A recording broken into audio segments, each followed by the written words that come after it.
তো hello guys, আজ ছিল শ্রাবণ মাসের প্রথম সোমবার। তো আমি স্নান করে রেডি হয়ে নিয়েছিলাম, একটু শাড়ি পরেছিলাম। সেরকমভাবে আমি শাড়ি পরি না পুজো আচ্চা ছাড়া। তো যাই হোক, আমার বড় পুজো করবে, ওই জন্য ও চলে গেছে স্নান করতে। আর এদিকে আমি সমস্ত কিছু রেডি করে নিচ্ছি। তো আমি তো ঘি মধু সমস্ত কিছু দিয়ে নিলাম, তোমরা দেখতেই পেলে।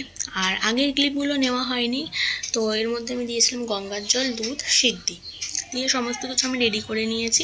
আর তোমরা এখানে বলতে পারো আমি সবুজ চুড়িটা কেন ওখানে রেখেছি। সবুজ চুড়িটা আমি পুজো দিয়ে তারপরেই পরবো, আর আমার মনে হয় পুজো দিয়ে পরাই ভালো। তো ওকে সমস্ত কিছু রেডি করে দিয়ে আমি একটু বসে পড়েছিলাম আলতা পরতে। তারপর আমার বর চলে এসছে, এসে ওর পুজো সেরে নিচ্ছে। আর এদিকে দেখো ঝিরঝিরে বৃষ্টিও শুরু হয়ে গেছে। আর ওদিকে আমার তুলসী গাছ। আর ওদিকে দেখো একটা আমার ওই গাছটা একটা ছোট্ট ফুল ফুটেছে।